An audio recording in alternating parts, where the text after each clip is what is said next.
बिस्मिल्लाहिर्रहमानिर्रहीम। आज 3 अहम केसेस की समाअत है। Number 1, cipher case. जैसा कि आपको पता है कि बाहर से धमकी मिलती है और इमरान खान साहब की हुकूमत को हटा दिया जाता है, बजाय ये कि जो उस साजिश में शामिल थे उनके ऊपर कार्रवाई होती। खान साहब के ऊपर मुकदमा भी बनाया जाता है, जेल में भी डाला जाता है। उस केस के अंदर जिस तरह से जज साहब ने कार्रवाई चलाई, जिस तरह से हुकूमत ने नोटिफिकेशंस निकाले, तमाम नोटिफिकेशंस को इस्लामाबाद हाई कोर्ट ने कलअदम करार दिया और तमाम कार्रवाई उसको खत्म करते हुए दोबारा से अगस्त के महीने से स्टार्ट किया। लेकिन दोबारा ट्रायल कोर्ट में उसी तरह से कार्रवाई शुरू की गई, जिसमें ना आइन की ना कानून की कोई भी मंशा पूरी की गई, बल्कि धज्जियां उड़ाई गई और दोबारा इस्लामाबाद हाई कोर्ट ने उसमें स्टे दे दिया। दूसरे नंबर पर तौहीने इलेक्शन कमीशन। अब इलेक्शन कमीशन जो है वो अदालत नहीं है, वो एक कमीशन है। वो तौहीने अदालत की कार्रवाई कर ही नहीं सकता, वो तौहीने अदालत की कार्रवाई कर रहा है।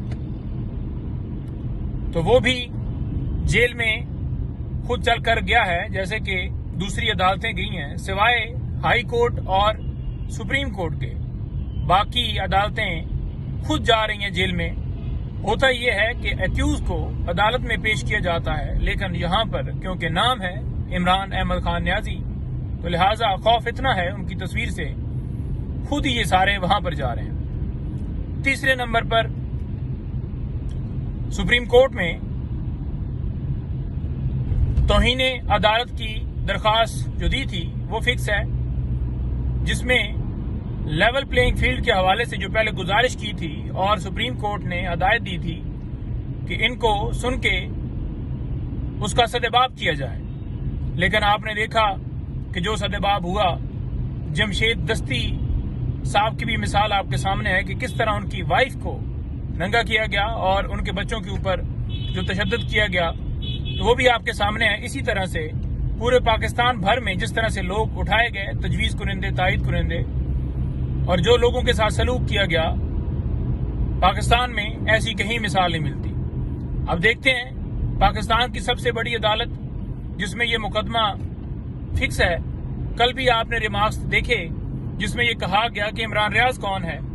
आज देखते हैं कि आज अदालत इसके अंदर किस हद तक अपने लोगों के बुनियादी हकूक की हिफाजत करती है और उन लोगों के खिलाफ कार्रवाई करती है जिन्होंने अदालत के हुक्म को माना नहीं, बल्कि अदालत के हुक्म को हवा में उड़ाया।